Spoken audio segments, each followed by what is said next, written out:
The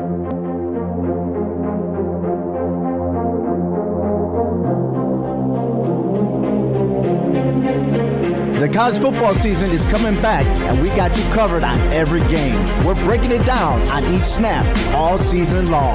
Catch us every week starting on August 4th. Joe McGuire, Sean Scanlon, Jace Garcia, and yours truly, Obi Muniz, giving you the highlights, predictions, and current rankings. Visit our website at hhwshow.com and subscribe to our YouTube channel. It's All Four Downs, part of the CMG Sports Podcast Network.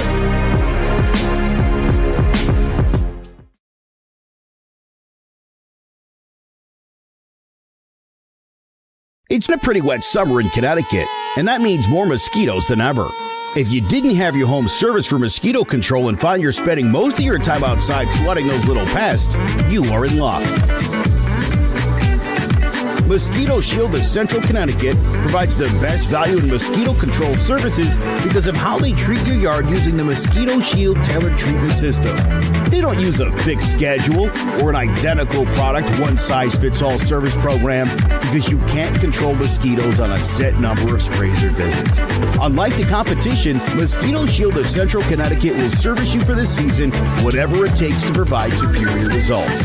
This promise has awarded them an industry-leading consumer retention rating of 90%. Visit MosquitoShieldCT.com to schedule an appointment with Wade DeCesare and enjoy the rest of your summer mosquito-free.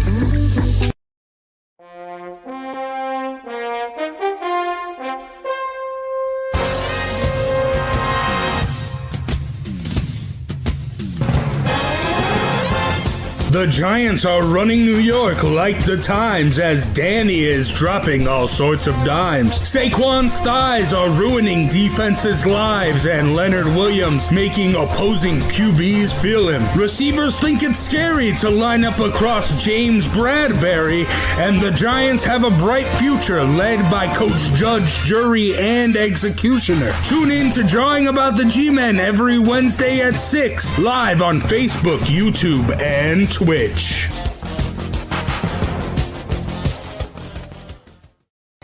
Hello, ladies and gentlemen. Welcome to Drawing About the G-Men, the Giants football podcast. I'm Big Jace, joined like always by Joe Guire, King Zay, and Sean Scanlon, and special guest from Sports Talk with R&J that was on earlier today, Steve Risser. What's going on, guys? Thanks for having me, guys. I'm really happy to be on. Yeah, I mean, we're happy to have you, but, I mean, not too happy about the Giants. Big loss, 38-11. It was rough. It was bad. But, I mean, let's take a second to be realists here. Everyone had high expectations for the Giants, and they haven't necessarily hit those, but they kind of have. We all thought that they would compete in the NFC East, and they are competing in the NFC least. But the thing is that there's an NFC beast taking over the NFC East in the Dallas Cowboys. And these last two games have been blowouts, but they've been blowouts to Super Bowl contenders. The games against the middle-of-the-pack teams, the Giants are still in. And with all these injuries getting blown out by two Super Bowl contenders, it's frustrating, but you can't be too upset. And then also, I mean, everyone's pointing the finger, blaming everyone here and there. But for Joe Judge, like, I feel like he needs more time. Like, this is rebuilding. And it is still rebuilding. We weren't expected to go out there and be dominant this quick. And we haven't been. The Giants haven't been. But I think if you're going to take someone away from this, it has to be Jason Garrett. Because look at what happened with Dallas since Jason Garrett. Look at what happened. They bring in Mike McCarthy. They had this great beginning, and then Dak gets injured. They were looking like they were about to run away with the NFC East last year until Dak got injured. Now they're actually running away with it. And it was because Jason Garrett is a cancer. Jason Garrett doesn't know how to call plays. So that's the same issue I think the Giants have here. But, I mean, let's get back to the game. Joe, What'd you think of the loss? Look, it's clear that the Giants are closer to the bottom of the league than they are to the top of the league. And the only excuse I'll make for this team is there's no health on this team. They've got too many key guys out in too many places. The offensive line was playing well. Now you got Andrew Thomas on IR. Had so many injuries on that line that was already such a big uncertainty, and they were still playing well. But as it is right now, and against any team that's not in the bottom five, I don't see how the Giants are going to be able to muster enough to win. Now, and Zay and I were talking about this before the show, look, the Giants are always capable of doing some cool stuff late, but when are they going to be healthy enough to do that? Because I love Daniel Jones. I don't think there's a problem with Daniel Jones, and boo-hoo with the turnovers. That's what being a quarterback is in this league. And when you're on the run and running for your life, that's what happens. And when Devontae Booker is standing behind you and Kadarius Toney's in the locker room and Kenny Golladay isn't playing, this is what happens. So, it is what it is. That first drive, 14 plays, 73 yards, 8 up 539. I took Matthew Stafford as my fantasy lock. I took the Rams in my suicide league. And I thought to myself, listen, if the Giants pull this off, great. It'll be such a great win for me. But the reality is Stafford was going to light them up and they were going to lose. And that's exactly what happened. But I think right now there's talent on this Giants team, but there's so much that has to be fixed on this team right now. Yeah, and I think the biggest fix right now has to be play calling. Because, look at the drives. When they were moving the ball, it was distributing the ball evenly amongst everyone. Then the drives where we couldn't get anything going, Daniel Jones, Sterling Shepard, Kadarius Toney. You can't be forcing that stuff. But, injuries have continue to be a big problem. And, Steve, I've listened to you on your show because I produce it. The injuries to you, that's on Dave Gettleman? In a way, yes, because if it continues to happen multiple times, I feel like that's on the general manager. Like Kenny Golladay missed 10 games in Detroit last year. He gives him $18 million. Saquon Barkley continues to get hurt. My philosophy is if injuries continue to happen to the same players, that ends up being on the general manager. Now, I wanted Dave Gettleman gone last year. He had that winning streak. I kind of changed my mind at the end of the season, but I'm not changing my mind now. Right now, he is absolutely first to go for this team. It has to happen. Wow. You saw Judge being first to go? I do see, like I said, I've told you before, I think if anyone takes the fall, it's going to be Judge. And I told you waiting in the helms will be Jason Garrett to be the coach because the Giants will use the excuse of money. And that'll be a cheap way to just get a head coach, a guy who's already has experience in head coach. He's already in the building. So why not just use that guy? It only obviously makes sense. But as far as Gettleman, I think Gettleman has brought plenty of talent to the team. As far as health, there's not much he can do about these guys staying healthy. That goes to them and their actual physical fitness and how they're, treating their bodies on and off the field. I can't really hold that to Gettleman. That's not his fault. And to blame Jason Garrett for the offensive lack of offense is really not his fault. He's working with what he's got.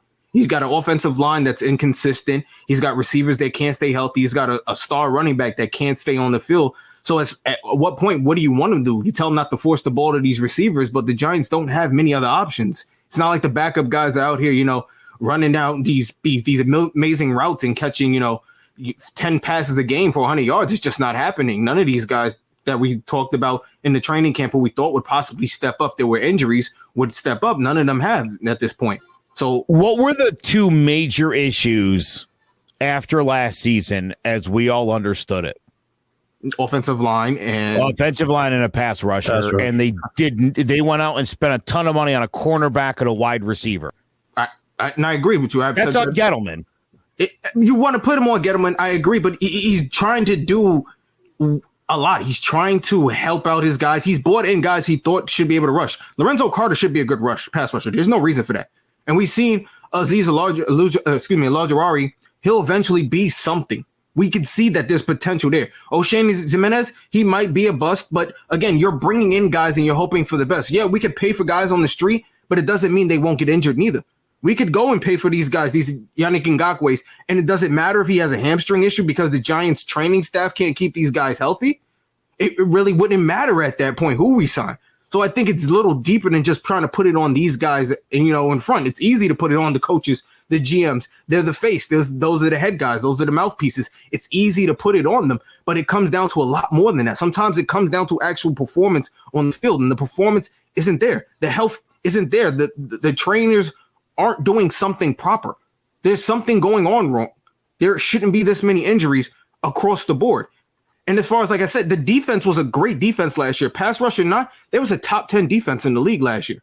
For them to have this much drop off and you added guys, that doesn't make sense to me. So again, I don't know how you blame Gettleman, who gets you a top 10 defense. He brings you offensive weapons. The offensive line was playing good. What more do you want from him? Yeah, wins.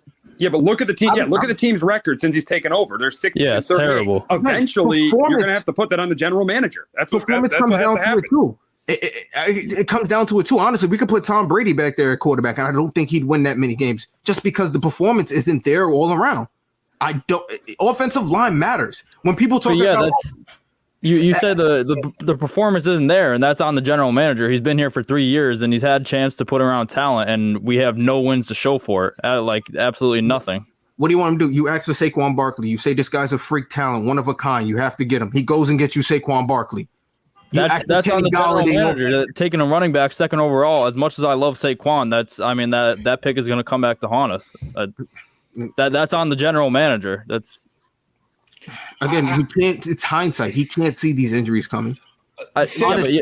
And you say he brings talent in, but I agree with Steve. I mean, there's no wins to show for it over the last 3 seasons that he's been here, and it's getting to a point where the Giants are embarrassing. We are the laughing stock of the league right now, you have to put the blame on somebody.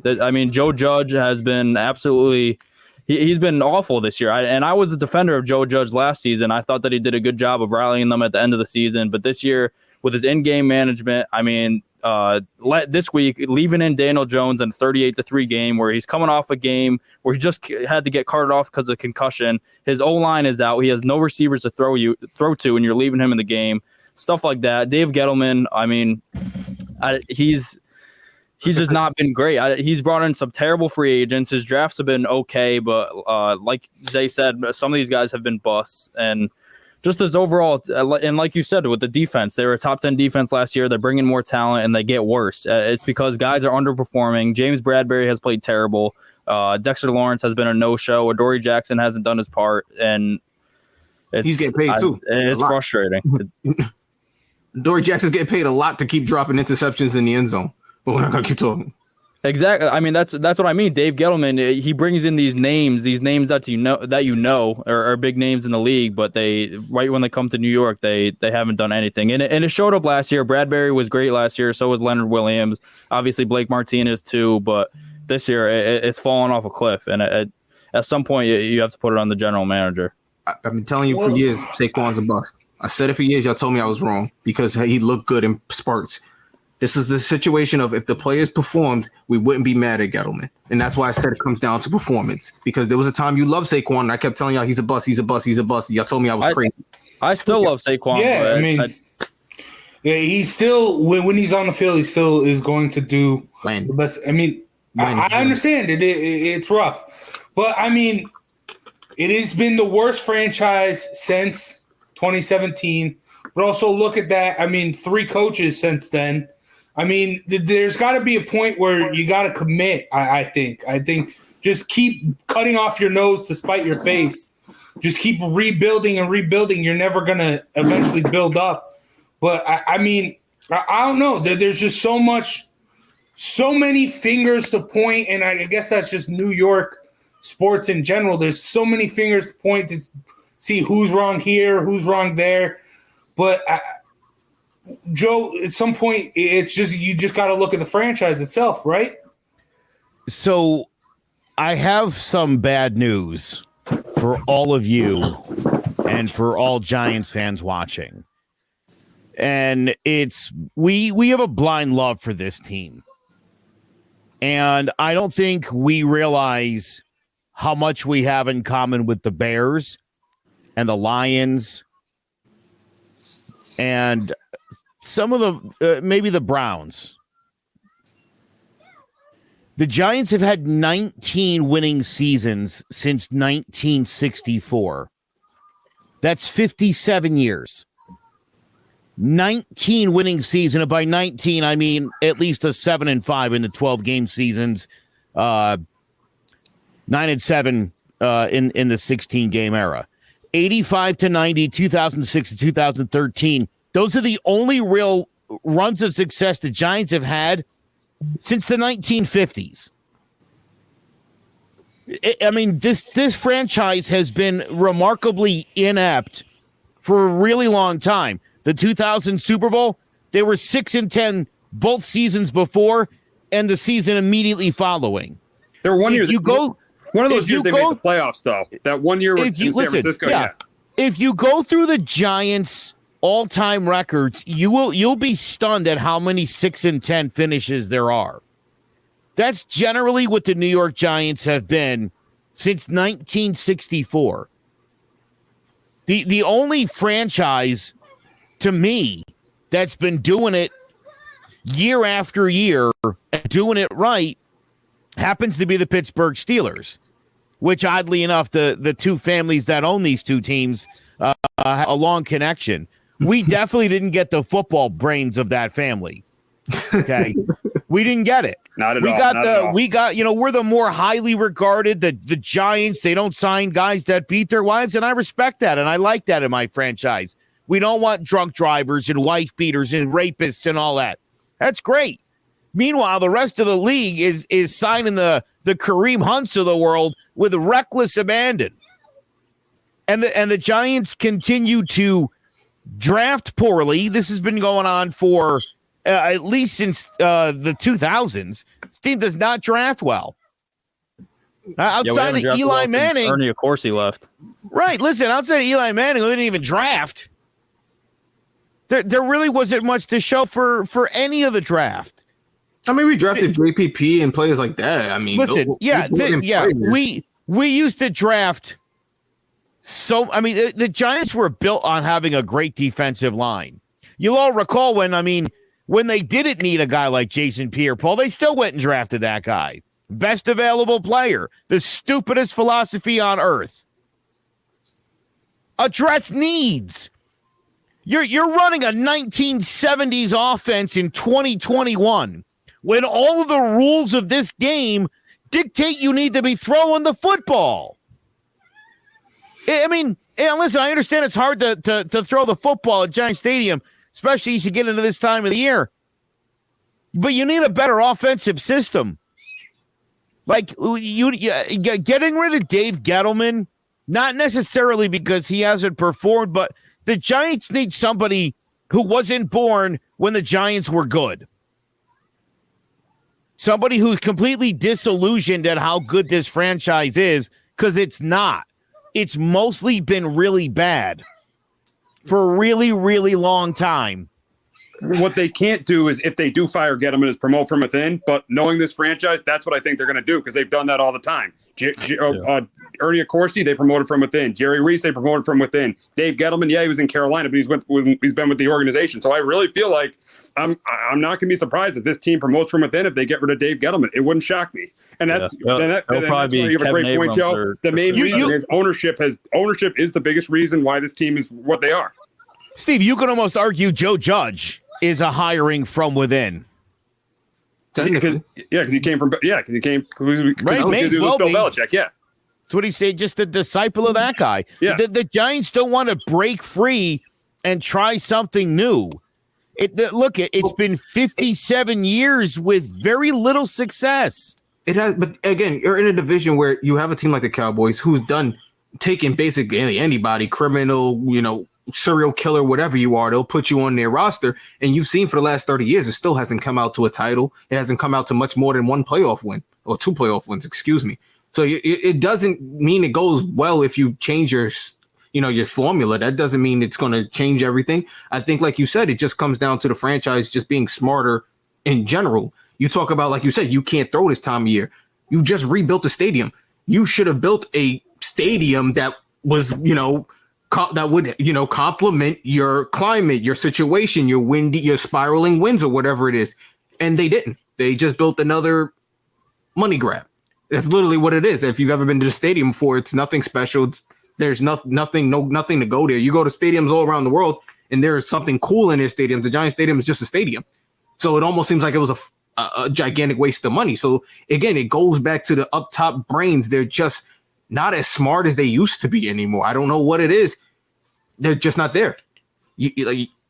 And it's still, to me, it stems back to the Odell Beckham situation. You give him money, you trade him away, and the team has been garbage ever since. If I'm being real, last winning season we had, Odell Beckham Jr. was there. That's why he received that money. It was, they went 11-5 that year, lost the playoff game, and whatever. That was really it. And once they traded them, they haven't had a home run hitter. You might have something in Kadarius Toney, but again, we don't know. And that's why I bring the point up of maybe trading Sterling Shepard. But obviously, that's here or there. Obviously, that's for later shows. But again, the Giants need to become smarter up top, like you said, as a franchise. That's really what the issue is. It's up top. The thing, like I mentioned, regardless, anything that you do is going to be a step back and some sort of rebuild and put us maybe even another 4 years in the hole. So, it's just tough. I mean, it's bad. It's just a terrible situation. I hate being a Giants fan, but I love being a Giants fan. It's just so hard. And Zay, you mentioned trades. We'll talk about that next week as the trade deadline is closely approaching, what the Giants can do there. But now let's look ahead to the Week 7 matchup. The 3-3 Carolina Panthers come to town. Sean, starting with you, how do you see this playing out? It's going to be hard to get a win with all these players hurt on offense. Even though the Panthers have been struggling, their defense is still pretty good. They have some good pass rushers in Hassan Reddick and Brian Burns, and Stephon Gilmore is coming back to practice this week. So I mean, with Andrew Thomas, I put it on IR. We don't have any receivers except for Sterling Shepard. Obviously, Saquon's out. So I think we'll be able to keep it a close game because Sam Darnold has kind of come back to earth a little bit. He's been throwing a lot of interceptions lately, and this offense has kind of tailed off in the last couple of weeks, especially with Christian McCaffrey out. So hopefully this Giants defense could get some stops on third downs, get off the field, and give the ball back to this offense. But I just don't see us scoring enough points to stay in this game. So I think it will be close for the majority of the game. I could see the Panthers probably winning by a touchdown late. So it really falls on the defense this week. If we want to have any success down the stretch, I mean, it's going to be on the defense that, like Zay was saying earlier, was a top 10 defense last year. They bring in more talent. There's no reason why they shouldn't be top half of the league defense right now, and they're right at the bottom. I'm pretty sure they're 27th in scoring. They give up one of the most yards per games in the league. So it's been frustrating this year to see this defense. So they need to step up this week if they want to get a win and maybe try and get some momentum going. But I just don't see it happening with how banged up this offense is right now. Yeah, I mean, it's tough. Steve, I know you're a Sam Darnold guy. He's coming back to MetLife. I mean, I don't think he plays great, but I think he gets the win. The Giants they're just too banged up. Way too many injuries on offense. I mean, the Panthers are good getting to the quarterback with Brian Burns and Hassan Reddick. So I think they're getting pressure on Daniel Jones and force a turnover from Daniel Jones. I do think the Giants will force a turnover from Sam Darnold. Darnold always throws that one terrible interception every game, and I think he's going to do it in this game. But at the end of the day, I feel like the Panthers are going to end up winning this game by a touchdown. I got, as I said on the show, I got the Panthers 27-20. Joe? Funny. He loves the Panthers. Yeah, listen, you said Sam Darnold was coming back to MetLife, and he's actually coming back to real life. And he's playing a little bit more like Sam Darnold. But to be fair, thank you.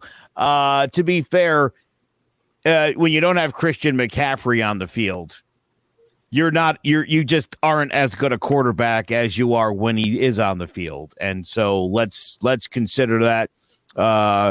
Chuba Hubbard just isn't quite the same thing, is he? Chuba? Look, that said, I think with Kadarius Toney and Barkley and Galladay all out, with that line still banged up, with Andrew Thomas out for at least 3 games on IR, I don't see the Giants scoring enough points to win this football game. I just don't. Daniel Jones maybe breaks off a 80-yard run or something. I think it's going to be really hard for this team to sustain drives. I think the Panthers' defense is just too good for this Giants offense. Again, the way it's currently constructed due to all the injuries. So I think this might be a really good win for Carolina. I think they'll probably do them by at least 2 touchdowns, Steve. I hate to say that. Damn, that's 2 touchdowns. You've been high on Carolina all year, so it's a good team. Right. Yeah, Zay, you said Saquon's a bust. I saw a little post earlier today that said Christian McCaffrey is the next Todd Gurley. Is Christian McCaffrey a bust? Christian McCaffrey again is another one in the Saquon Barkley category for me, where it comes up as you're a bust, and it's not because of your health, not because of what you can do on the field. Obviously, those are 2 out of the world talents. It comes down to the fact that they can't be there for their team, and that's the most important part. Obviously, I don't care what you could do, off the field, while you're on the field. If you're not there, you can't help us. This isn't Madden. Guys aren't coming back you can't reset the game and bring guys back. So if they're not there, they're not helping out your team. So I think for that point, yes, to me, Christian McCaffrey is a bust. I don't think he can stay healthy. I just don't think he can. I think he's one of these guys that if he could, he'd probably be an MVP candidate every year, but he just can't stay healthy. And but to that, I do think the Giants will actually win this game. I picked the Giants to win this game a couple of weeks ago. I said this should be one of the games they can win because I said Sam Darnold will fall off a cliff as he has, and we've seen it. He will be back to Sam Darnold that we know. And I do think the Giants can pull this off. I think they can pull it off. I think it'll be an ugly game. I think the defense, like Sean says, is going to have to step it up. It's going to be probably a field goal type of game at the end. Graham Gano hopefully knocks down a field goal. He doesn't run into one of his field goal situations where he starts missing. But I do think the Giants can pull this off. And then if they don't pull this off, I don't know what other games they can win on the schedule. I can't even pencil in Washington like previous years where you could just pencil in Washington before the season. We can't even do that anymore. So if the Giants, to me, can't pull this game off, I don't know what games are left for them to do it. It's like I said, a team that's just as beat up as you, falling off a cliff, probably not going in the right direction, and this is your opportunity. If the Giants can't pull it off, then the Giants season is completely lost to me. No, yeah, you're right. I hope that happens. Yeah. I'd like that very much, Zay. I always pick the Giants. I do think this is like the most winnable game left on their schedule. And like I said earlier, it's really easy to get super down on the Giants, especially after the past 2 weeks. But the past 2 weeks have been against Super Bowl contenders. Legitimate Super Bowl contenders, and you get smashed. All right. Yeah, but they weren't competitive at all. Let me stop you for a minute because here's what you said before. So let me clear it up for you. Okay. When it comes to the bottom feeders of the NFL, right? Teams like the Falcons and Washington, let's just say the Giants lost close ones to that. Let's talk about the better teams in the league, like the Broncos, the Cowboys, the Rams. The Giants got blown out completely by those teams. So, as I said, they're closer to the bottom of the league, but they've lost to some of the bad teams already. They couldn't muster out a win there. So how are they going to beat a team like Carolina that's more middle of the pack when they can't beat the Falcons and they get blown out by all the good teams? Although the Saints thing, whatevs. The Saints are middle of the pack. Yeah, I'm not counting the Saints game. Let's throw that out the window. That was a magical afternoon where everything was right. Saquon was on the field for a whole game with Daniel Jones. It was like the most. I forgot what that was like. I forgot they were on the same team. I forget sometimes. It was a good I'm day. like, oh, what years did those guys play? It's too bad their careers never crossed over. That's how it seems. You finally got him a game with all the weapons. He used them. The offensive line played great. The defense did the bend but don't break thing. They got the win. It was the only week where things went well. It was the only week where they stopped the other team on third down. But even at that, as I pointed out, they still struggled on both ends in that game. They got lucky and they pulled that one out. Yeah, but I think I don't want to say lucky. No. That's not fair. They completed the job that day, and it's still something that they can't do. But look, to see this team get blown out the last 2 weeks, it's disheartening. Wait, granted, the Cowboys, they melted that game. They were in that game for the first half. If the Giants stayed healthy, the outcome could have been different. The game was looking really different. But the Giants are great at that, though, having a competitive first half and then getting blown out in the second. We've seen this team in years past where they start the season 1-3, 1-4, and they start getting blown out a whole bunch. And you start to question whether everybody's bought into the system or if everybody's heart's still in it. And I feel like here we are in week 7, and I already feel like I have to wonder that. I mean, James Bradbury didn't lose a step in the offseason. That doesn't seem right to me. Why is he getting burned left, right, and sideways? Yeah, it's bad. Where Darnay Holmes at? Yeah, and as you said before, Zay, if Jackson drops one more interception, I swear to God, somebody got to hurt that man. What is wrong with him? Again, that's the goddamn ball. Interception that wins us the game. So then I'm telling you, it's a thing of performance. He catches the interception, the game's over. The Giants have another win, and they win column. And maybe the season isn't a complete loss. Maybe we're looking at this game like, all right, how can the Giants pull this off to try to bring themselves back in? But you have these situations where you have these bad luck, jumping off sides that was onside, stuff like this. It comes down to performance. It's like you say. Yeah, but listen, hold on. Let's say the Giants went into the game against the Cowboys 3-1. Okay. Let's say those things had turned out the other way. They were 3-1. Now they're 3-3, coming off blowout losses to two contenders.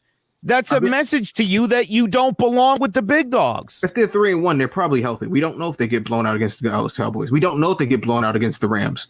Like, he really had nothing against the Rams. You had Kadarius Toney for the first drive, and that was it. You literally had nothing. And I told you, you're paying Sterling Shepard for nothing. He's still on the boat trip.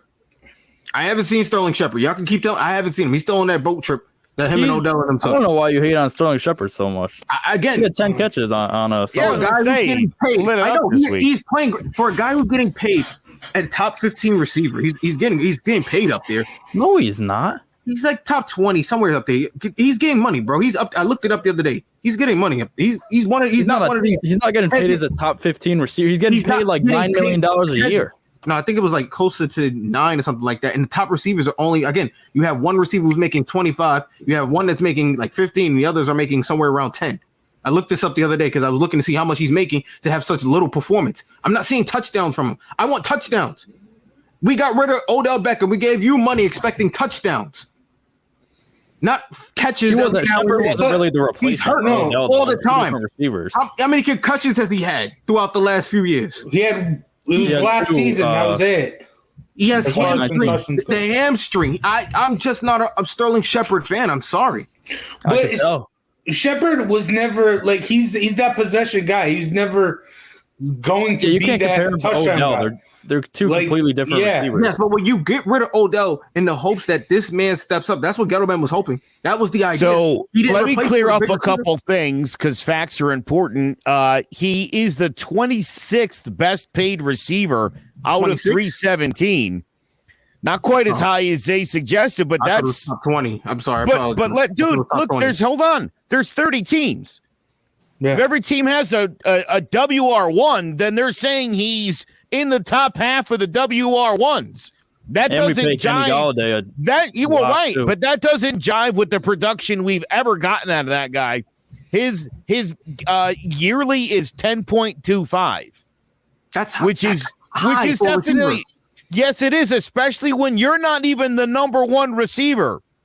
And now with Kadarius Toney, he's again, listen, right, in a situation where Kadarius Toney and Kenny Golladay are healthy, and Darius Slayton's your deep guy, you're talking about Sterling Shepard. Throw in a healthy Kyle Rudolph and Ingram. What is Sterling Shepard? He's a really overpaid slot guy. That is definitely facts. I like Sterling Shepard. I like Sterling Shepard. He got a great week, but here we go. Tony Agresti says Shepard's not a game changer. He's not. Again, dude, he could have 10 catches, and it's like, oh, Sterling Shepard. I agree with that, but he's been a great safety blanket for Daniel Jones. Yeah, especially on third. He's a huge third down guy. Tony can do everything he can do and more. Kadarius Toney can do everything he can do and more. Kadarius Toney, he gets the ball and he makes more things happen. Kadarius Toney isn't the great route runner that he's great after the catch. He's one of the most electric after the catch guys in the league right now, even after a couple of weeks. But Sterling Shepard, his ability to get open in those third down situations, he's a great route runner, especially out of the slot position. So, there's been a bunch of Daniel Jones plays where he's probably a Wes league Welker and he's getting paid like he's Randy Moss. I agree that he's probably a little bit overpaid, but you guys are acting like he's an absolute bum, though. No. Listen, hold on. What did I just say? I just said, look, this guy could average 10 catches a night, and it seems like he didn't do anything. He's not like the game breaker that I agree. He's a great safety blanket. I'll take him. He's a good slot guy. He gets the job done. He's got good hands. Just has never been a difference maker. He's not a Mario Manningham type. That was a good third option guy. Steve Smith, great. That's another good one. Yeah, there's been some guys that I like Sterling Shepard. Don't get me wrong. I hate the new number, but it's too weird. I hate when people do that. I hate the whole idea of it, but that's for another time and day. Yeah, I'm just saying he is overpaid. That's a fact for a guy who doesn't really make a difference in any game he's in, and isn't necessarily the most reliable guy health-wise. He's having a good year. I wouldn't say he's not making a difference this year. First game, he had 7 catches, 113 yards, and a touchdown. He was the best receiver against the Broncos. And they lost next week. Yeah, obviously the Giants suck. We lose freaking every week. The week after that, he had 9 catches for 94 yards, and then the next week he gets hurt, so he has 2 catches, and then last week 10 for 76. So he's productive for 1 game. Wait, what about the other games? I just named 3 different games right there. What about the other games? He was hurt. Right. That's 0 production. Again, your best what is it? Your best abilities, your availability? Best abilities, availability. Yeah, well, none of the Giants had this year was against the Saints. It's not just him. The best game they had this year was against the Saints, and he wasn't there. And the offense flowed a lot better without him. Didn't miss a beat. Yeah, it's because everyone else was playing. No. Now no one else. Right, they don't need him. He's expendable, Sean. I'm sorry, especially a team that needs an offensive lineman or pass. But no one's going to take that contract. If he's overpaid, why would you take an overpaid guy? Again, that goes to the front office being smarter. They got to be smarter. Now you've done it. Now you guys have done it. Here comes Trevor. Trevor, tell him what's up. You guys are, here's the thing. I'm listening to you guys this whole time. You guys are talking way too much about Sterling Shepard. Let's talk about something else. Yeah. I'm just standing up for sure. He apologized. You're right. He's not that good to be spending this much time on. You're right. He's not a game changer. Well, he's all the Giants have right now. That's a sad statement. Which doesn't make sense when you have Evan Ingram, who's a freaking nature. Yeah, Evan Ingram is he's a freaking nature. You gotta go.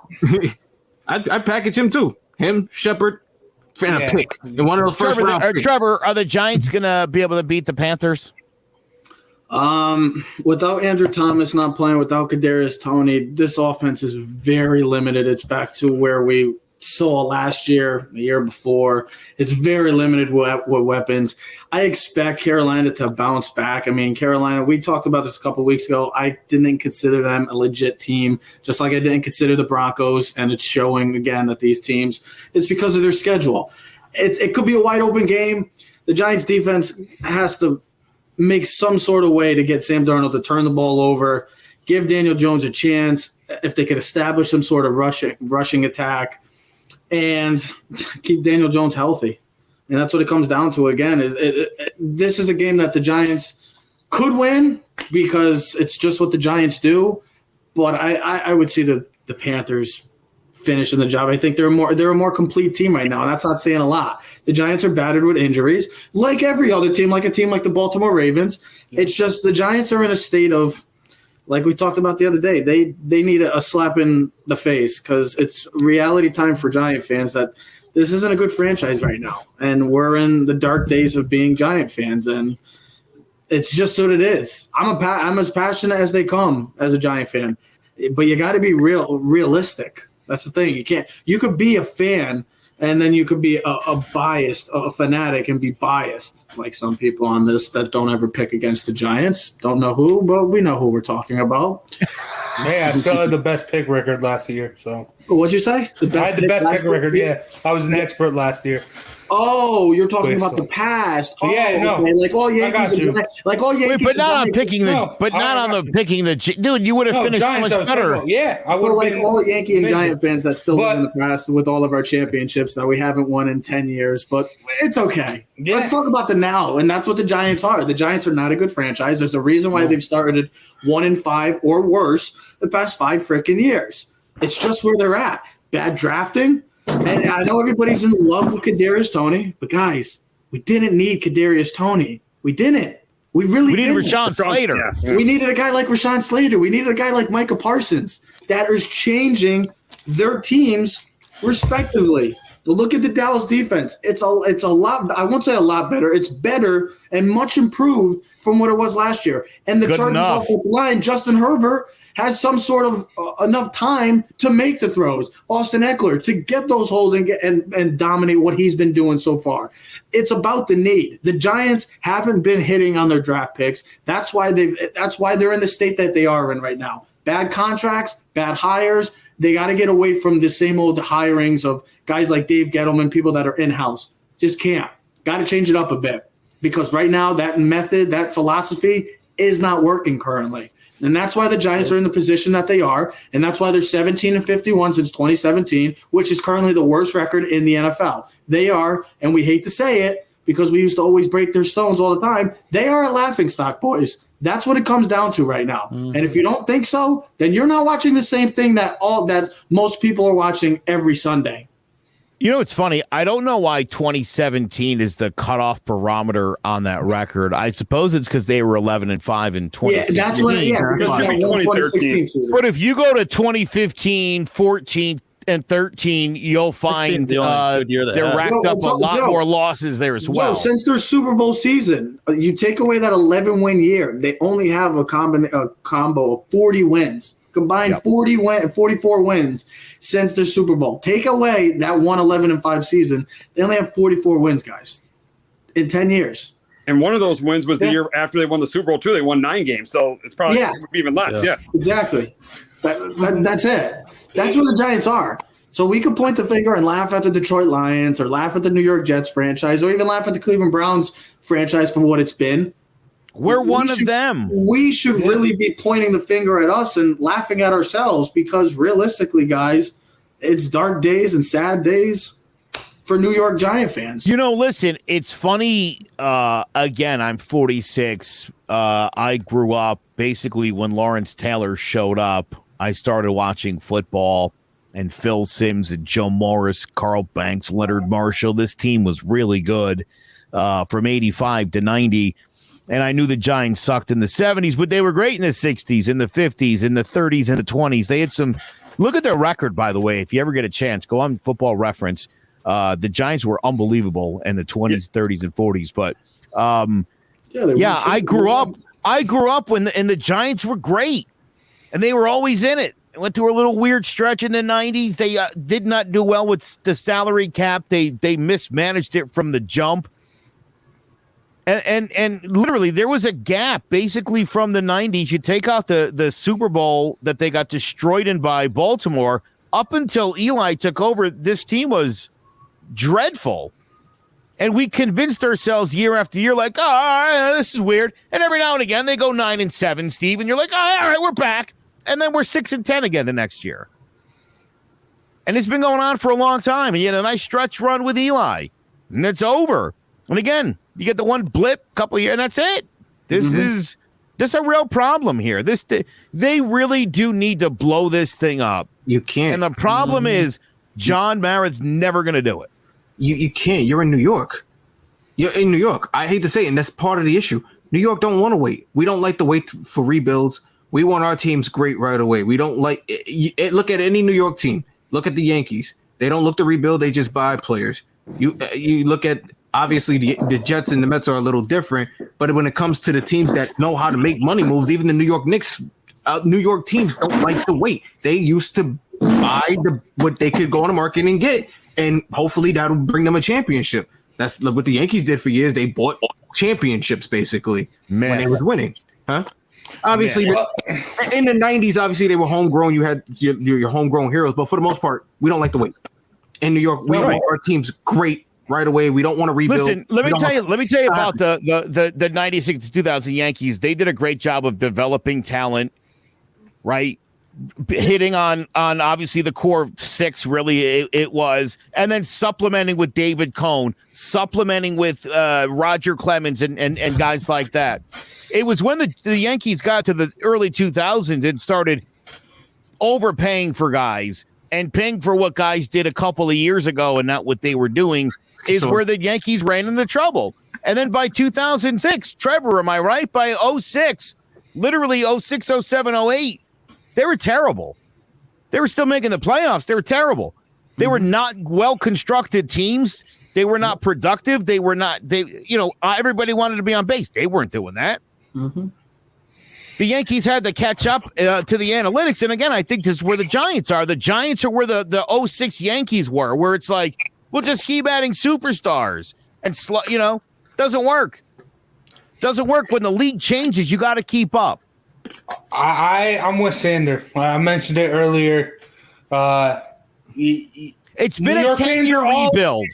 Yeah, but look at all the coaches. You're rebuild every year now. All these different guys. You say a 10-year rebuild, but you have 11 in 5 years. Hold on. I'll tell you why. Ready? I'll tell you why. Yeah, because we bought everyone in free agency that year. Let me tell you why. Since they won the Super Bowl, okay, this team has not ever convinced itself that it was in full rebuild mode. That's true. Mm-hmm. They constantly try to do what the 17 Yankees and this year's Red Sox teams did, sort of rebuild on the go and have success. That's a rarity in sports. You don't usually get that to happen. You don't usually rebuild and you make the postseason or go to a world. That doesn't happen. No. It's rare. To think that the Giants were going to do that, that's the philosophy of the Maras. And it's stupid. Again, you know how I feel, Jace, about knockout guys against boxers. I'm always going to take the boxer. The Giants are a knockout kind of organization. Every now and again, good defense, some timely offense, 10-6, wild card, Super Bowl. That's basically been the formula for success. They had one great team, 86, period. Here's the thing. You guys keep saying rebuild. You can never have a rebuild when you keep going back to step one. Yeah, that's what I'm saying. It's just a build. Just keeps chopping off your that's probably we're not going forward, so it's not a rebuild. We're just still building at this point. It's a mess. This is a great point. Look at the Browns, the Niners, the Cardinals. You can rebuild in 2 years. How about the Colts? With competent personnel, plain and simple. Look at the Colts. Lost Peyton Manning, went 1-15, drafted Andrew Luck. Now they didn't help him with the offensive line, but they eventually got back to playing Colts football, which was a consistent power in the AFC, and they've been consistent since. Just look, it shouldn't take 4 or 5 years. That's why it's not just drafting in the first round. There's guys that are in the third, fourth round. I mean, look at frickin' Russell Wilson. For God's sakes, the greatest player of all time was a 6th-round pick. You could still hit. Now, are you going to get a guy like Tom Brady in the 6th round that's going to hit realistically? No, but it's still a possibility. You got to hit in those day 2 drafts. And that's what the Giants did with their Super Bowl teams. You got to hit. I was going to say, you know what? Listen, I mean, I think if you look back at the Giants drafts in the last 20 years, you can make an argument they've got a lot more success out of their number 7-round picks than they have from their 1st-round picks. Well, just a couple guys like Bradshaw jump to mind. Wilson, 7th-round picks who were big contributors. Crowder, another great one. A couple picks that come to mind for me recently is, well, the Saquon pick, because there was a need for offensive line, as there has always been, and there was a need for quarterback at the time. And we didn't know. I mean, Josh Allen had the talent. Lamar had the talent. We didn't expect them to be maybe superstars the way that they are now. And another one that really bothers me, too, is another time that the Giants could have taken an offensive lineman who's become a pretty good, solid perennial Pro Bowler, plays for the New Orleans Saints. His name is Ryan Ramczyk. Had the chance to draft him, but they took a guy named Evan Ingram with Jerry Reese. And that's the problem. The Giants draft for the fanciness, the best of play, the BPA, as they like to call it, BS, I like to call that. They have to draft for need, and they don't draft for need. They needed an offensive lineman. Last year, Andrew Thomas, they took a guy that they needed. He didn't start off good, but guess what?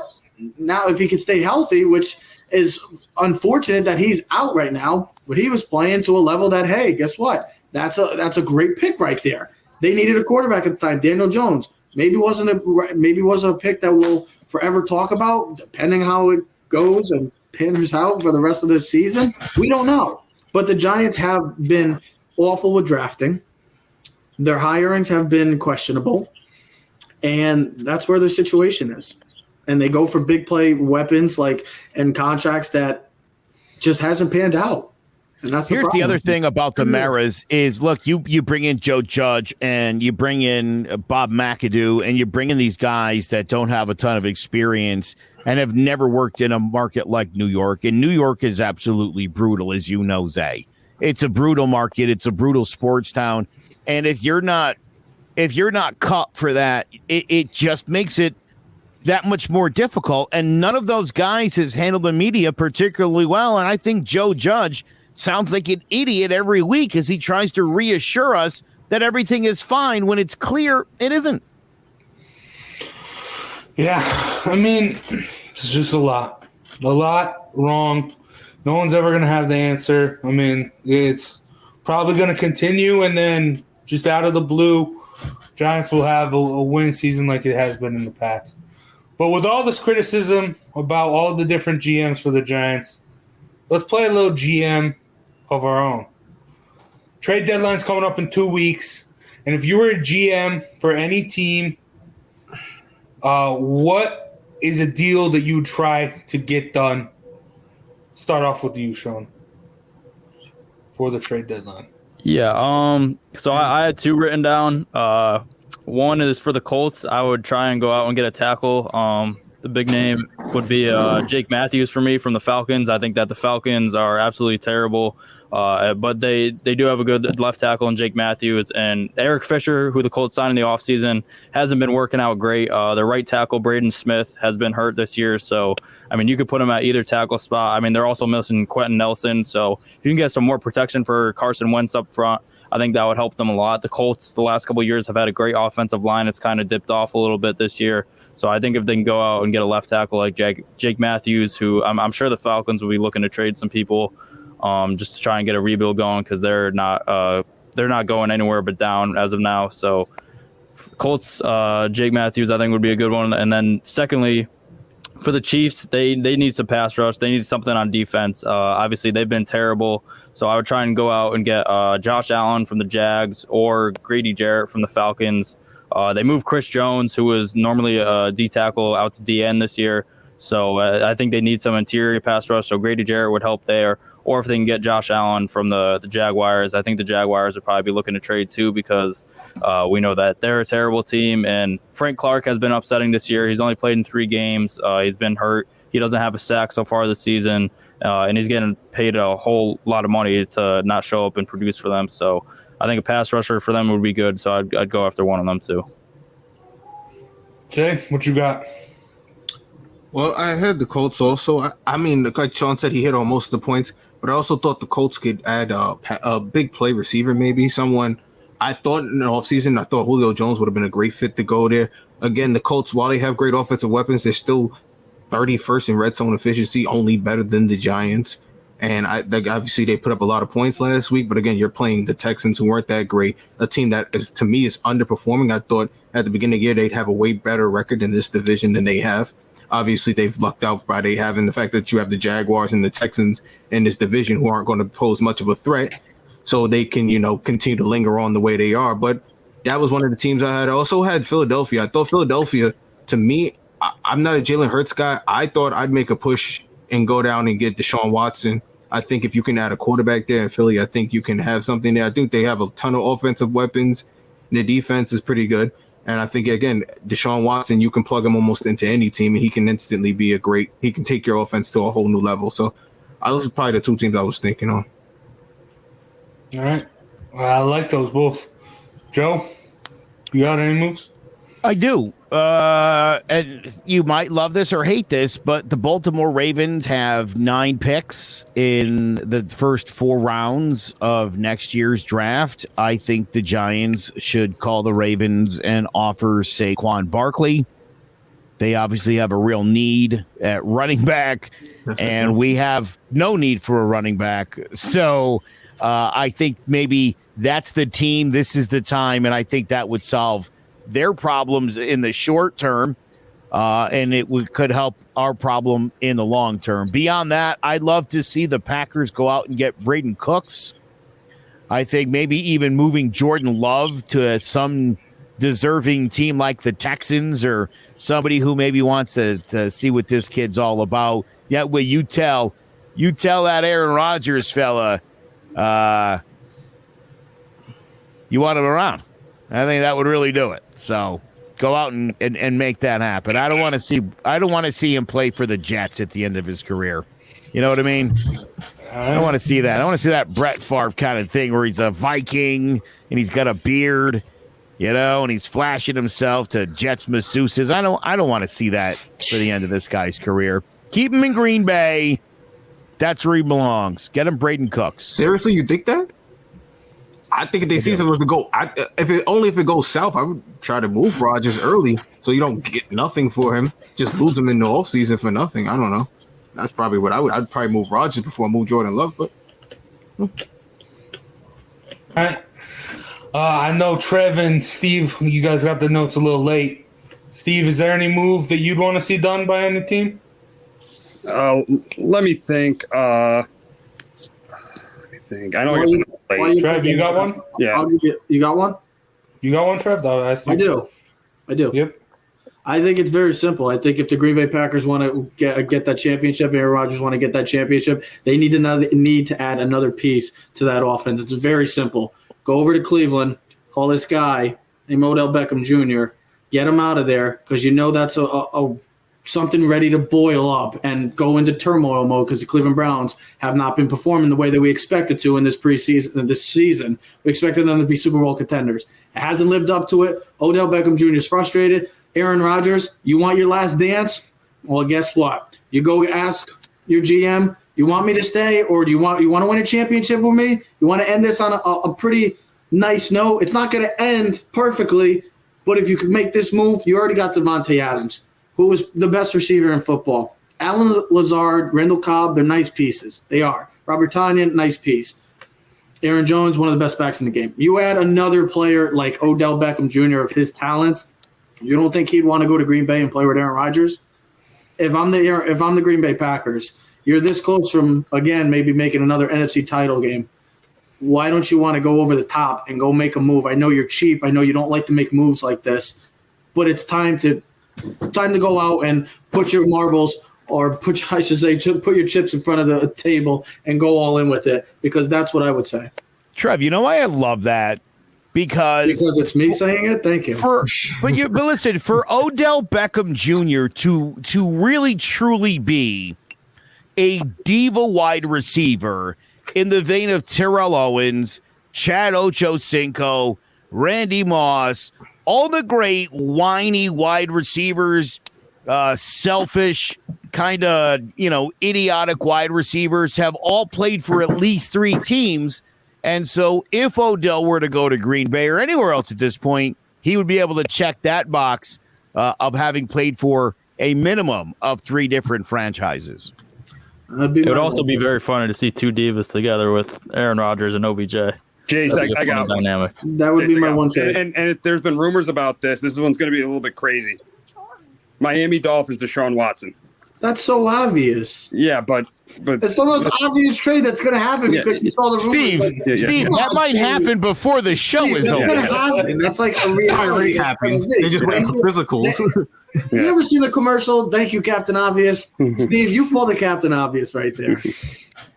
Hey, I mean, it is a good move, though, and it is something that they obviously should do. And I do think that there's a little more to it. I do think it's in the works. Anytime you could get a quarterback like Deshaun Watson, I know that they're 1-5 currently right now. I heard the deal is done. I heard that it's false. I don't think there's anything yet. I know there's a lot of rumors going on. Tua going to Washington, they're saying. There's a lot of rumors with this whole deal going. But until I see breaking news from listen, there's got to at least be some sort of conversations happening at a high level. Whether it gets done or not, I mean, I think we're beyond just rumor level. I think these are talks that are happening. Oh, yeah, they say that it's supposed to happen. Right. So again, whether they close the deal or not remains to be seen. But I do think that's it'd be pretty cool. I'm not gonna lie. I'm going to the Giants Dolphins game this year. So if Watson's playing with the Dolphins, that's pretty freaking cool. Not gonna lie. I don't think he'll be playing. Cool. I don't think he'll be playing. We'll see. It's in December. Again, I don't know what's going on.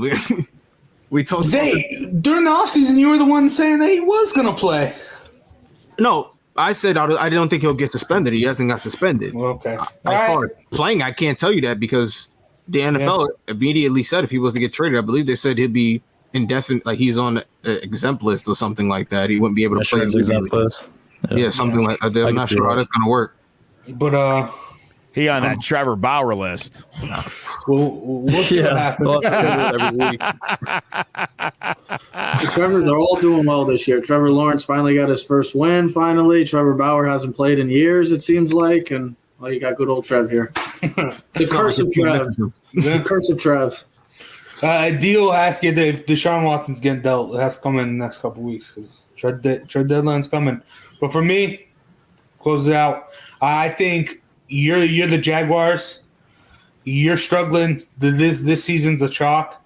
You got Travis Etienne in the wings. I think you trade Robinson to the Chiefs because let's be real for a second. The Cowboys, they are just the Chiefs with a run game, and their defense is playing a little bit better than the Chiefs this year. But just for the Chiefs to have a run game, make that offense just that much better, that will catapult them because they've been. I mean, Darrell Williams is a competent back. Darrell Williams is a pretty competent. Yeah, you don't like Clyde Edwards-Helaire?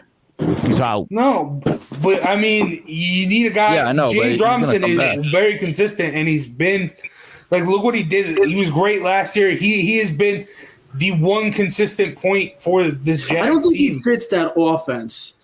I see James Robinson as more of I feel like a guy like Darrell Williams and guys like Clyde Edwards-Helaire is more of a perfect match for them. Just the way kind of need a receiving back too. Just the way their offensive style is, how their schemes are each and every game.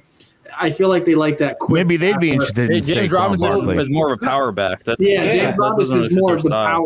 It's just more of a power back. I don't see the Chiefs ever getting into a power type run game, whereas they like to use their running backs out of the backfield. James Robinson's a great back, don't get me wrong, but he wouldn't be the right fit in Kansas City. He's a better fit. But with that, I mean, with the power back, being able to run between the tackles, here's a good play action. No, Jace, if for a Band-Aid situation, Jace, I think that'll work perfectly. Not like a full-term situation. A better fit for James Robinson would be Baltimore. A Band-Aid situation. I like that too. Baltimore would be a better fit for him.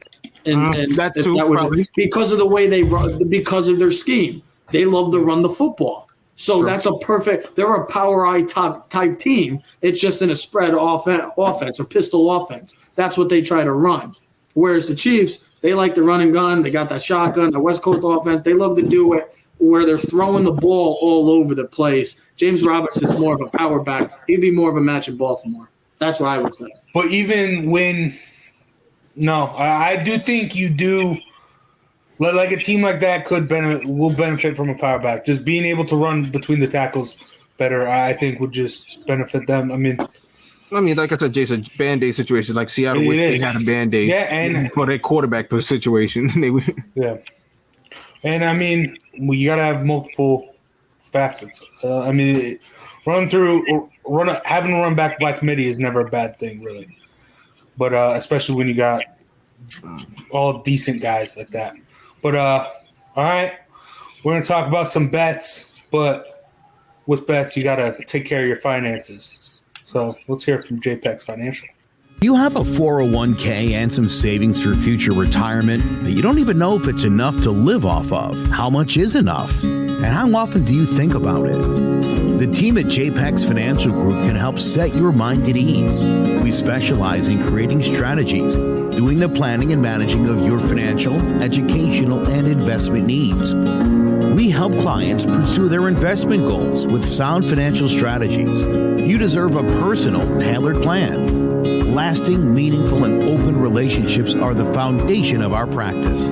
You've worked hard for your money and should feel confident with your investment choices as you make decisions for your financial future. Your goals are our goals. We are dedicated to your needs and hopes for your future. Visit our website or give us a call at 860-430-5397. That is JPEX Financial. Thanks them for sponsoring today's episode. And when you're betting on these games, you got to make sure your finances are right. So check out JPEX Financial. And speaking of bets, let's get into some best bets. I'm going to pull up the graphic here soon, but let's start off. Say tomorrow night, you got the Broncos getting it done on the road against the Browns. I know Baker Mayfield's not playing. You got Case Keenum. Both running backs are out for the Browns, so this looks like a good one. Yeah. Obviously, like you said, no running backs. You're talking about the quarterback, Baker Mayfield, again, re-aggravating that injured shoulder. Even though it's not the throwing shoulder, it's still going to play some part in the game. Obviously, maybe I could see him getting knocked out probably this time because he took a lot of shots last week where I wasn't sure if he was even going to get back up. So I think if he did take shots like that this week with such a short turnaround, I'm not sure if he'll be able to finish that game. And that, to me, favors the Broncos. When you have no running back, you got no quarterback. At that point, I think it's a gimme. So I'm going to take the Broncos in this one. I like it. Look at the defense. He's going to get the Broncos defense, Yeah. Someone's going to get to the quarterback. I'm pretty sure the Browns are favored too, so the Broncos +2, right? It's +2, yeah. Oh, yeah. I'm pretty sure it said minus. Am I tripping? No. Browns are a 3-point favorite. That's even better for you, Zach. Favorite, yeah. Yeah, okay, yeah. But The Browns are favored? Yeah, the Browns are favored without Baker, yeah. Hold on, because I'm looking at They're home. The Browns are favored. They're home. They got the better roster. They're favored. But Baker is Baker playing or not playing? Baker's not playing. Keenum's playing. Yeah, they are. That's crazy. You looked at That's it what I backwards. thought. That's crazy. That's weird. No, I mean I assumed that it had to be. I guess we looked at it backwards. Broncos are going to win the game outright, I would think. You're giving me 3. Yeah, I'm sorry. My mind was thinking that the Broncos. I guess I read. No. I'm not surprised at all if the Browns aren't favored in that game. Zay, I would have taken that too. Jeez. Yeah, now I'm definitely running all over. hey, Can I get in on that pick?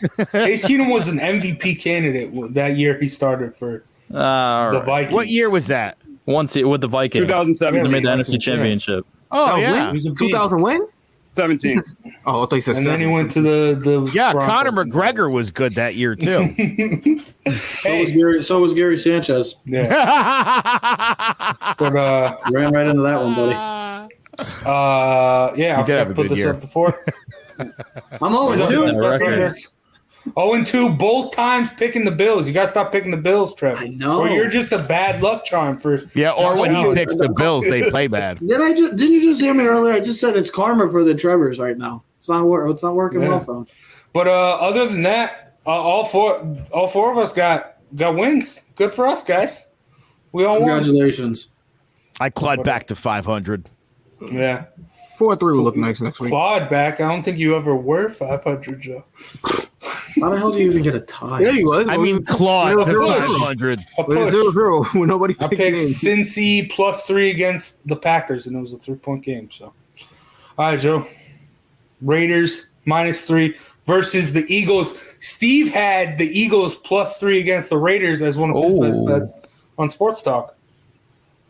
Oh no! Listen, I think that when the Eagles play bad teams, we mistakenly start to think they're a good team. They're in the Giants league really at this point. And when they play a good team like the Raiders, I think you'll see the difference between where they're at. So I definitely like the Raiders here, given 3 at home in Vegas. Steve, how are the Eagles going to get it done? I think Miles Sanders. I think he has a big game. Jalen Hurts has a big game. Miles Sanders is on 2 of my fantasy teams. He sucks, and he doesn't do anything. He doesn't get the ball. They got to get the ball. That's the problem. They got to get him the ball. Yeah. They did it in that last series. Hopefully, Sirianni starts to learn to give him the ball. I just don't buy the Raiders yet. I think their offensive line is a little bit shaky. Their defense, they're improving a little bit shaky. I'm not buying the Raiders yet. I know they're 4-2, but I'm not buying them yet. Well, you'll buy him this week, Cap'n. No, I think it's going to be a rough time for Jalen Hurts. I think Max Crosby and Ngakoue is going to be down his throat. And I think Darren Waller is going to have a big game. But I don't know. No, Raiders are going to get done. Like, I like Jalen Hurts a lot, but, yeah, I don't see the Eagles getting it done. In Vegas. Yeah, in Vegas. A young kid going to Vegas for the first time in Jalen Hurts? I could see Vegas. I could see Vegas losing. Yeah, okay. Yeah, the Eagles aren't that bad. No way the Eagles are coming into Vegas and beating Derek Carr. Oh, my God. Yeah, no, listen, I just look, Derek Carr is playing at a really high level this year. I got on his train last year. I predicted them to upset the Chiefs. They almost had him a second time last year. This is definitely a better team. And, again, like everybody else, dealing with injuries. Josh Jacobs been out. But, yeah, these guys, man, I don't know. They find a way to get it done. And, again, if this game was at the Link, I might flip it. I might take the Eagles in that case. But I feel like the Raiders at home, I think that's too much for the Eagles. All right. But now, Sean, the night game, you got the Colts going into Santa Clara. That was one of mine too. The same one Sean had. Great mind thinks alike, Steve. If you look at the record 4-2 on the year, if you're a sports bettor, just go ahead and take my picks because you're gonna win some money.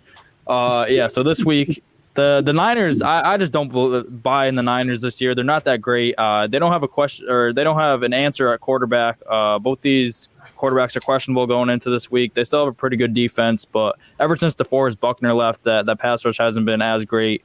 I don't buy into them. And the Colts, they've been in games this year. Obviously, the record is 2-4, but I think they're better than what their record indicates. Obviously, they blow out the Texans last week. The Texans are terrible, and then they have a close game with the Rams. So I think the Colts get it done on Sunday night. Carson Wentz has looked a lot better lately. They get back T.Y. Hilton.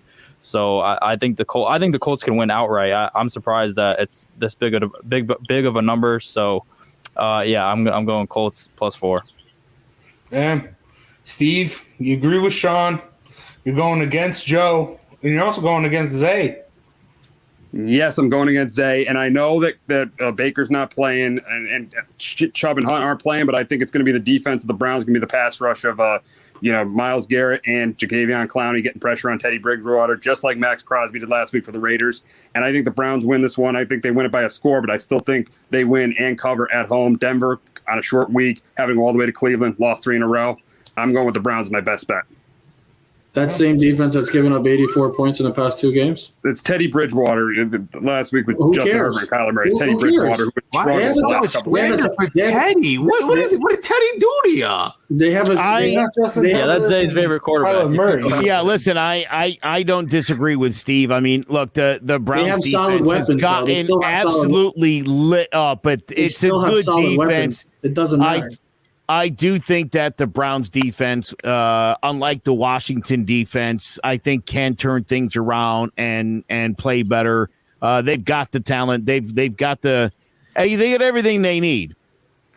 They're going to be. They don't need Teddy to be like Kyler. They don't need him to be Herbert, where he has to throw for 500 yards and 5 touchdowns. They have weapons on that team. They can run the football with Javonte Williams. They got Noah Fant. They do have weapons still. Let's not forget Cortland Sutton, who was almost like a 1,400-yard receiver before he got injured and he shattered his leg last year. He's a solid receiver. Tim Patrick, another solid receiver. I was going to say, dude, Tim Patrick might be one of the best number 2 guys in the league. Every week that guy puts up numbers. Teddy doesn't have to do a lot. If he just does the right time when asked to make those throws, he can deliver. I'm not saying he's going to be Kyler Murray or Justin Herbert this week and go off, but I'm saying this defense is questionable with the Cleveland Browns. And we thought this defense was going to be stout. I mean, I know it's against Kyler and Herbert the past 2 weeks, but still, that's where we got to see the measuring stick for the Cleveland Browns defense. How legit are they? Yeah.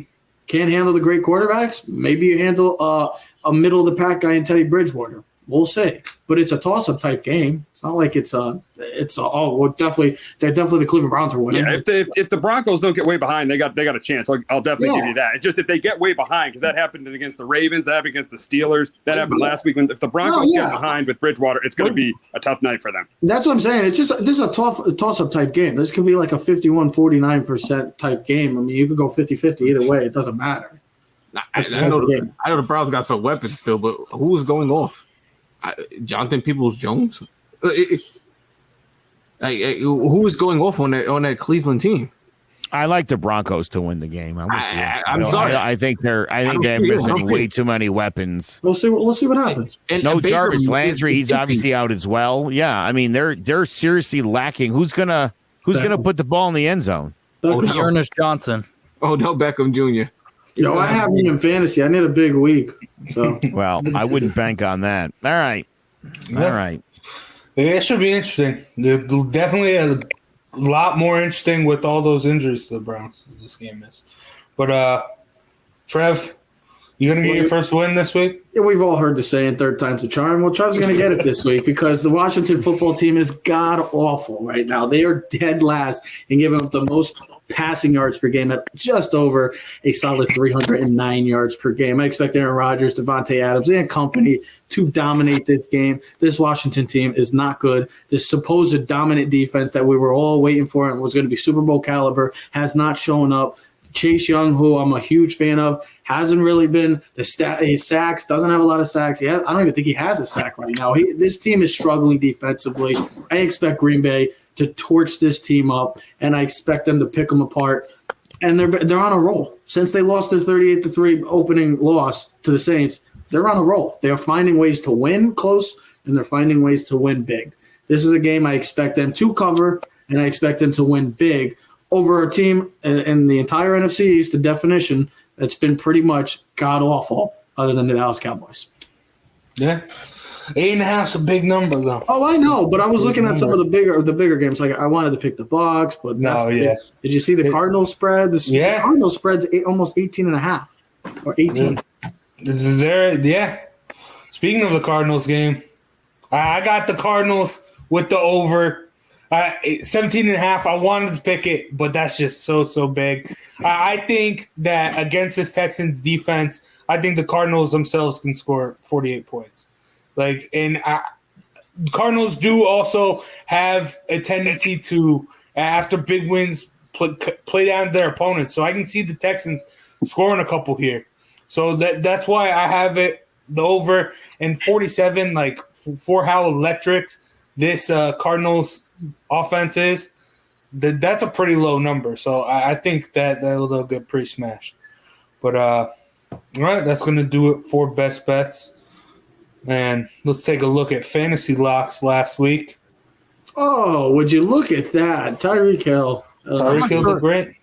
How are we doing this? How am I at the bottom? I'm in the lead. I already got Did I this. win last week? Yes, you won last week with Matt Stafford. Oh, so I've done 2 times, and I almost got That's a 40 great points. pick. Man, you guys are. If I was doing this all year, you guys would be screwed. Well, you can only pick one player a week. No, you have 37.6 Oh, yeah. total. You're averaging what, 59? Almost 20 60, points. about- Almost 20 points a game. Yeah, Let's almost take it. 20. Look Yeah, what let's I'm do- averaging. Just remember, 2 play. I've only had 2 games. You kick ass right now. Sean, you finally broke 100. Yeah. So, But the Najee Harris pick was good. I mean, Najee a I'm beast. sticking with running backs from now on. yeah. All right, That's my and strategy. we'll get to that. But we just talked about Cardinals against the Texans. Revenge game for J.J. Watt, but also DeAndre Hopkins. And Joe, you going to put up? Yeah, look, that defense is not great, and Kyler Murray's having an MVP caliber season, and he's got to get the ball into DeAndre Hopkins' hands, and DeAndre Hopkins going to light it up, score a couple touchdowns, 130 yards in the air, like 10 catches. It's going to be a DeAndre Hopkins kind of day. That's your guy. Make sure you lock him in. All right, and Zay, sticking in that game, you just got the QB. Kyler Murray. Let's go ahead and Bob Square pick of the week. I need to make up some more points, make up some more ground on you guys. You guys are actually catching up. Like you said, one of the highest scoring teams in the league. He'll obviously put up a lot of points, hopefully to Joe's guy, but just not enough that Joe ends up beating me this week. But Nice. we'll see. Man, A lot of Christian Kirk and AJ Green. Hopefully. And Rondell Moore. Or is he injured? He's always injured. But or at least in college. But now, Sean, you're sticking with the running backs.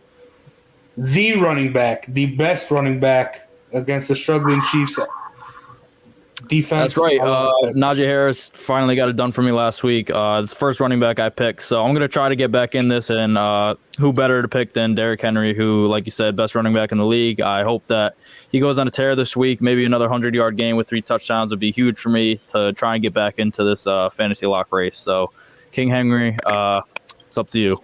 Let's get it. Okay. And Steve, you're in that game too.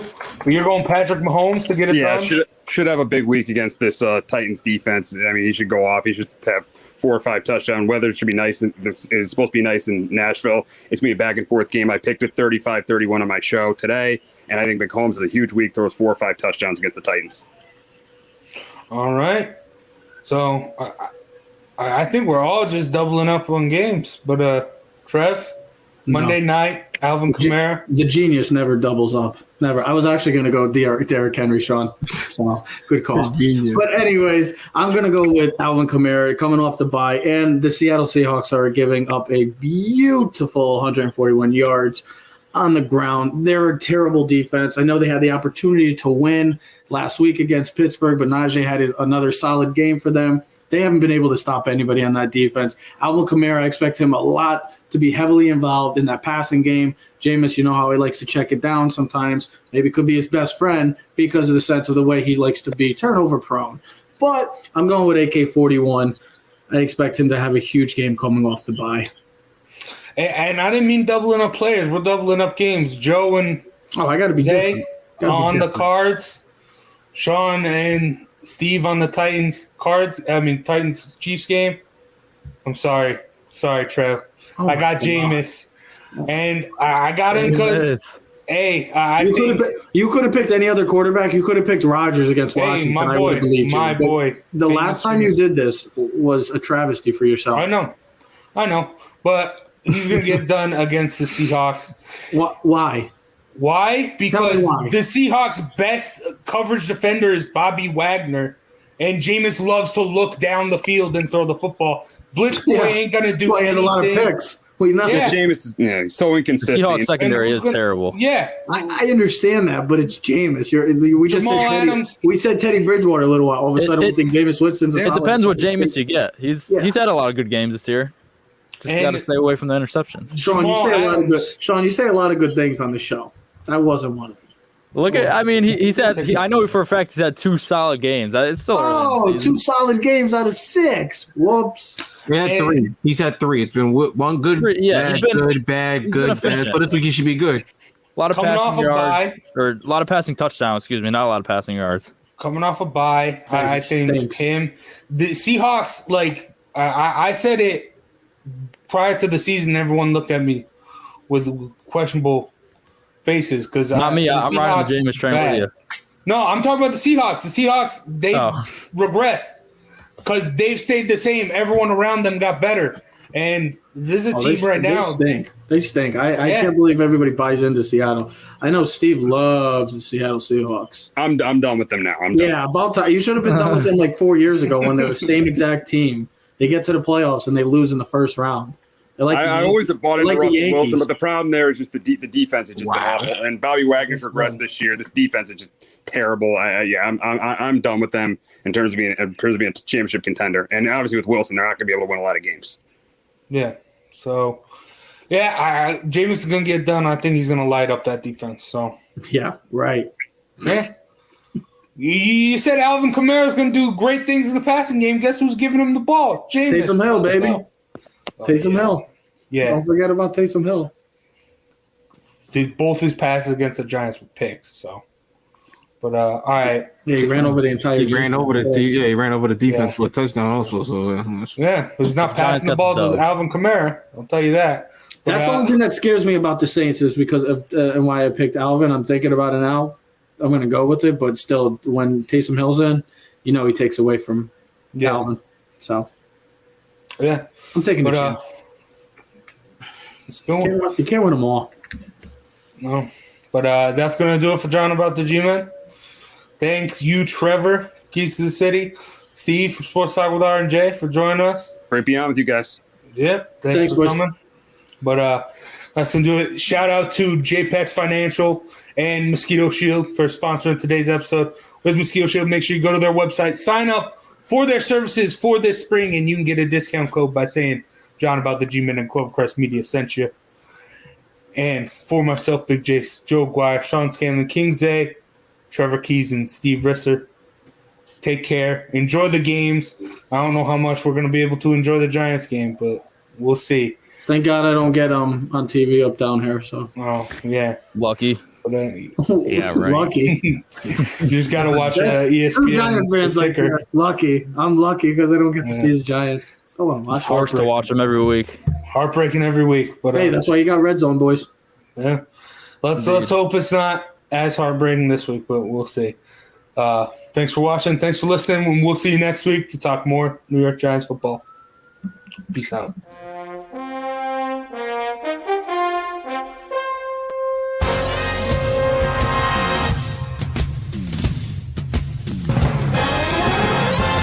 The Giants are running New York like the Times as Danny is dropping all sorts of dimes. Saquon's thighs are ruining defenses' lives and Leonard Williams making opposing QBs feel him. Receivers think it's scary to line up across James Bradbury, and the Giants have a bright future led by Coach Judge, Jury, and Executioner. Tune in to Drawing About the G-Men every Wednesday at 6, live on Facebook, YouTube, and Twitch. Hello, my name is Joe Aguirre. I'm the president of Clovercrest Media Group. And here at CMG, we have a wide variety of podcasts, including sports shows like Keys to the City, The Roll Call, Throwing Jabs, All Four Downs, and Jawing About the G-Men. And great true crime shows like Sticky Meat, Crimes and Consequences, Ivy League Murders, and Bird, the unsolved murder of David Eichmann. You can find all these podcasts and so much more by visiting clovercrestmedia.com.